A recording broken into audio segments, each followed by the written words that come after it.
A crazed person decided to walk up and shoot two Los Angeles sheriffs. President Trump tweets it out. We'll get into that.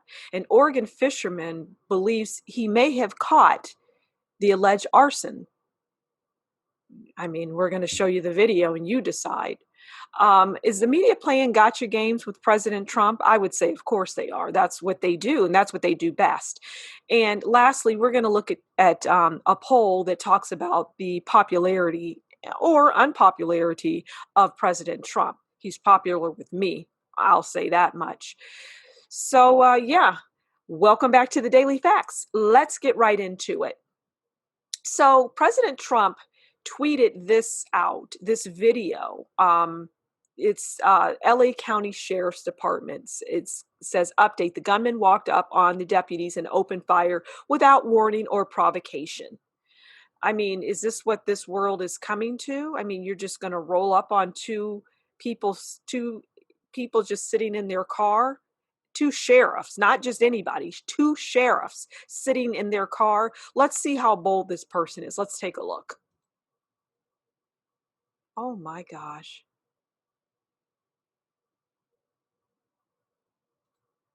Wow. That's bold. That's bold. Why would someone feel comfortable just rolling up on people and shooting them? Do you have that much hate? I mean, what are you doing? There's better ways to deal with things, not get a gun and walk up on two county sheriffs and shoot them. I mean, there's repercussions to that. You do realize that, right? You do know that you're in a whole lot of trouble. You're in deep doo-doo. But let's walk over to the actual article. Yeah, let's take a walk on over there and see what they're talking about. So it says two Los Angeles County sheriff's deputies shot in Compton ambush. So they were in Compton. Okay, we've read and heard about Compton, not the best area, right? In California. Two Los Angeles County Sheriff's Department deputies were shot at a metro station in Compton Saturday evening. Okay, that's nuts. So, two Los Angeles County Sheriff's Department deputies are fighting for their lives after they were shot in the head in an ambush at the metro station in Compton, officials say. They were shot in the head. For what? I'm sure we're going to find out. But, unlike a lot of other things where you just wait to find out the information, there's no need. I mean, this is wrong. It's cold-blooded. And there's no waiting for information to come out. No, you rolled up on two sheriffs and you shot them. The incident happened Saturday at the Metro Blue Line station at Willowbrook Avenue and Compton Boulevard around 7 p.m. The location is a short distance from the Compton's Sheriff's Station. Surveillance video of the shooting shows the suspect ambushed the deputies as they sat in their patrol vehicle. I mean, how do you think sheriffs and police in general are going to feel sitting in their cars now? It's, the concern is heightened. Is this something that we're going to see going forward? Is this the thing now where you are going to have people coming out of nowhere, gunmen coming out of nowhere, rolling up on police and just shooting them? I mean, this is bold. And I would assume there's more bold people like this little person here. A man clad in dark clothing walks up to the parked vehicle at the metro station, approaches the window on the passenger side, and fires several times at close range. The suspect then runs off on foot. One deputy is seen emerging from the passenger side and stumbling around on foot for several seconds before the video ends. Both deputies sustained multiple gunshot wounds and underwent surgery at a local hospital. They were described as alive but in critical condition. One deputy was described as a 31-year-old mother of a 6-year-old boy. The other deputy was a 24-year-old man, and his girlfriend and parents came to visit him at the hospital. Yeah. I want that person caught. That you cannot do this. You just can't do this. So evidently there was a manhunt looking for the suspect. So the department had at least 14 homicide detectives on scene to investigate along with forensic specialists. So they're out there, trying to locate this person. Unbelievable. Unbelievable. Unbelievable. Okay, well, it looks as though the person is still at large, and they're asking for anyone that knows about this to come forward. And you can best believe they are working tirelessly to catch this person. So we'll keep you posted here on the Daily Facts. That's a crying shame. It's a crying shame. Okay, so Oregon fisherman shares video of suspected arsonist in black hoodies, black pants, and with gas cans. Just like from the last news piece we covered with someone running around shooting sheriffs while they're sitting in their car. Now we have potential or alleged arsonists, we'll say, where someone believes they may have captured these people in the act of setting fires, which is, this is unprecedented times we're in. I mean, honest to God, I have never seen people behaving so badly. But right now in 2020, we have seen it all. We have seen it all. And I guess we're moving away from, trying to tear down statues and take over cities, create your own little towns with policing, which is ironic, right? These people claim they don't want the police and want to defund the police, but yet they have people a hierarchy. They have where they're reporting to people. People are walking around with guns, patrolling this little. It's absurd. Anyway, let's get into this. Oregon and Washington state police continue to arrest alleged arsonists as fires continue to burn on the West Coast. At least 2 arsonists, including a transient, were arrested in Oregon late this week. Now, let me just talk a little bit about transients. See, I did a piece a few days ago on voter fraud and how there is this individual who would eat, sleep, and breathe voter fraud. He was running a voter fraud business, right? And one of the ways in which he would get people get more votes for whoever he was working for to get into office. And this took place in New York and I believe Newark, New Jersey. And they were getting people at the top position. So congressmen, senators, governors, mayors, so on and so forth. They're getting these people in office due to this individual's handiwork. So one of the ways in which he was committing fraud is getting transients. Now, transients, I'm sorry, homeless people, whatever you want to call them, they oftentimes are on drugs or they're just homeless, they're down on their luck, and they will do just about anything to get a hot meal or drugs or whatever. And they were being paid to vote for, whoever this person was that was out there committing all this fraud. So transients are used for just about everything. You throw some money in them and boom. So here you go, transients. All right, so let's get more into this article. So a woman in Oregon posted a video a local man took of alleged arsonists wearing black clothing setting a fire near Elk Rock. Let's just take a look at this here. It's not global warming. Oregon officials announced arrest of 2 more alleged arsonists, including criminal transient. Sometimes people become transients so they can just commit crimes. Jonathan Mass, 44, of Springfield on the left, and Michael Jared Bokala on right were arrested for arson by Oregon officials. All right, so we're going to look at this. It says this video shows a man in a black hoodie, black pants, and a gas can. All right, so let's look at this video of this individual. I guess this is the bystander who caught a video of this. So let's listen to this. And there's 2 fires, one on the left, one on the right. After we went and put the one on the right out, we stomped it out, threw dirt on it, and all that shit on the north side. But here's the video. Oh shit! Yeah, you were right up in it. Yep. Now watch up here. You see somebody? Oh, there are people. See that person? Yes, I did. Yep. So Wow. I decided to This guy's brave. screenshot it. He is brave.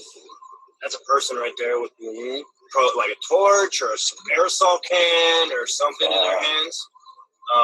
And then, yeah, so right here, there you go. There's a better picture.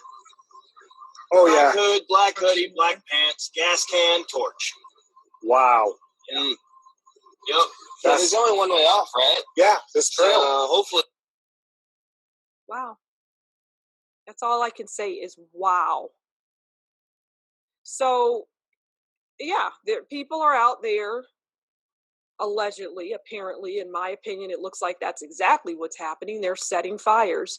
And God bless this guy here who had the courage and the wherewithal to turn on his cell phone and catch this.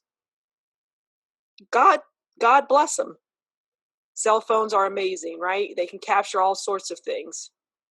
So let's just hope that these people are prosecuted to the fullest extent of the law. This is unnecessary. You're burning down neighborhoods. Fires have a life and a life of their own. I won't say a mine because it's a fire, but it'll go wherever it pleases, whatever it catches. So this could burn down homes. It could kill people. So you're not just setting fires, but you're potentially killing people. Unbelievable. All right. Let's just move on. The media gotcha game with Trump is wearing thin. So the media gotcha game with Trump is wearing thin. Yeah, I mean, people are intelligent enough to notice that, this is nonsense. They can see through this. Let's read some of this article. Reporters love to take the president out of context, but is anyone still buying it? Yeah, they're notorious for that. I mean, watch his press conferences and then watch them on the news afterwards. I mean, it's astounding what they do, the stunts they pull, and how they leave portions of what he said out. The context is necessary. All right. So without the overwhelming support of Black voters, the Democratic Party is on very shaky ground. Having taken that support for granted for most of the past 6 decades, Democrats feel it's slipping away. As a result, they are growing increasingly desperate to paint President Donald Trump as a racist. And of course, their blustering, bubble-headed ball boys in the media are doing all they can to help foster this perception. Yeah, they are. I mean, it's war, right? Politics is, it's, all the world is a stage, right? But it is war because it's a contest and they want to win. And so they're pulling out every stop, all the stops, they're pulling them out so that they can take it back. And, honestly, people might laugh and say, well, Biden, he doesn't have a chance. I mean, da da da da da. And I would agree. Okay, but I'm thinking from a logical, reasonable point of view. I'm a logical, reasonable person, but people will vote for Joe Biden, not so much for the man, but because he's a Democrat and they want that power. And so he'll just be a mere figurehead in the office, right? He won't be doing anything. Could you imagine him doing something? That's a scary thought. Of him doing anything that involves our lives. No, they just want someone in there. And frankly, I can't imagine Kamala Harris doing much of anything. I mean, she's unimpressive as well. But at the end of the day, it's not about the man or the woman. It's about that Democrat taking over. So we just have to keep that in mind and just move away from, yeah, he's crazy, he's senile, he suffers from dementia, whatever you think, whatever label you want to place on him. At the end of the day, it doesn't matter. They want to take back the presidency. And that's all there is to it, right? The Stephen King of politics journalist Bob Woodward has written yet another book on the horrors of the Trump presidency, and one of the many quotes from his nail-biting effort now doing the rounds is a remark the president made about the pain of Black people. All right. The Hill, which may be going downhill, recently published an article about this very remark. During an interview with the president, Woodward asked, "Do you have any sense that privilege has isolated and put you in a cave to a certain extent, as it put me and I think lots of white privileged people in a cave, and that we have to work our way out of it to understand the anger and the pain particularly Black people feel in this country?" I mean, I don't feel any pain. I don't know who you're talking about. You, first of all, you're a white person, so you want to stick to what you feel. You don't want to project onto other people. And when you say you have white privilege, that is an insult to anyone Black, because it's saying that they don't have the comforts or whatever white privilege is to you. It's ludicrous. And yeah, Black people are tired of the Democratic Party. It's you know, I mean, come on. Back in the day, Black people were Republicans. Black people really are conservative at heart if you sit down and talk with them. So, you know, I I I don't know how Trump responded to this. I don't even think it's necessary to go any further into this article, because it's just trying to plant a narrative and a seed to make people think a certain way. And it's just not working anymore. People are waking up and wisening up to this nonsense. You know, just because you're Black doesn't mean you vote Democrat. And that tells you they're slipping, they're losing a hold, they're losing the grasp that they have on the Black psyche. It is not working anymore. They're coming out of their slumber. So Bob Woodward, or Woodward, or whatever your name is, you and your book can, you go somewhere, go away. Go away. Leave President Trump alone. He's doing great work, and he's going to get 4 more years, and it's going to be amazing. You just wait till the next 4 years. It's going to blow your socks off. All right, so the next news piece is "How popular is Donald Trump?" And this is by 538. And then it changes to "How unpopular is Donald Trump?" I find these polls fascinating. I don't know about you. Leave a comment below and tell us, get the conversation going. Have you ever encountered a pollster? Have you ever been approached and asked about, let's just say, President Trump, current times? Because I have never in my life had that experience. I've never been asked about President Trump, if I approve, or any other president for that matter. But let's get into this article, because they're telling us that he is at a 52.7% disapproval. In my book, he is at a 0 disapproval and a 100% approval. But I really love the man. I love President Trump. I think that what he's doing is amazing, and what he has done and will continue to do, because he will get 4 more years. But they're telling us that he has an approval rate of 43%. Now, again, I don't know who they're polling. And I don't know if these people are even being honest. You know, some people are fearful of even saying that they like President Trump, let alone love the man and what he's doing. So some people might feel like they're on the spot and they have to say opposite of what they truly feel. But at the end of the day, I'm fascinated by polls, but at the same time, I question them. I don't trust them, because I don't know who they're polling. I asked friends and family, and they've never been polled. But this is some of the sampling. I guess these are the pollsters that they used to gather this information. YouGov, Rasmussen Reports, Morning Consult, Fox News, and Opinium. So these are their samplings. I'm assuming these are the samples that they took in order to come up with their calculations. So it looks like Rasmussen has the highest approval of 48%. Again, I think he's at 100%, but that's me. And then disapproval is at 56, and that's from Morning Consult. Again, I don't know where these numbers are coming from. Now, this down here I found particularly interesting, and they're comparing President Trump to past presidents, right? And right here is where we want to be, because President Trump is in his 4th year, right? There's 365 days in a year. And So we're looking at, 365. He hasn't completed his year, but you get the idea. 1300 is the day 1300. He's comparing to past presidents and where they were at in terms of approval and disapproval and around the 4-year mark. I don't know the value of this because President Trump is in uncharted waters. I have never been through a pandemic. Have you? Talk about that in the comments below, because I've never been in a pandemic. However, they're comparing him, for example, 1,300 days in, and he's been in a pandemic. I mean, Barack Obama was at 49%. George W. Bush was at 49%. I mean, George W. Bush went through 9/11.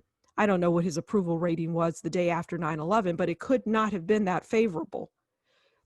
His disapproval probably was very, I don't know, it may not have been. Maybe he aggressively attacked it and dealt with it. But at any rate, I don't compare that to what we're going through now, because what we're going through right now, this pandemic, it's hitting people's pocketbooks. Right? Not to say that people didn't want to go to war and all of that during the Bush era, but people are affected. People are losing their jobs. They can't go out and be with family. They can't even go to funerals. They can't even go to church. And I think that's loosening up now. But, when this pandemic first started and as it got into it, there were things that you were just restricted from doing. And we heard a lot of people being arrested and fights breaking out. So, it's been tough. It's been hard on every single person. It has affected everyone in some way, shape, or form. And even if you are an essential worker and you're able to work and bring in money, everybody's still affected, is my point.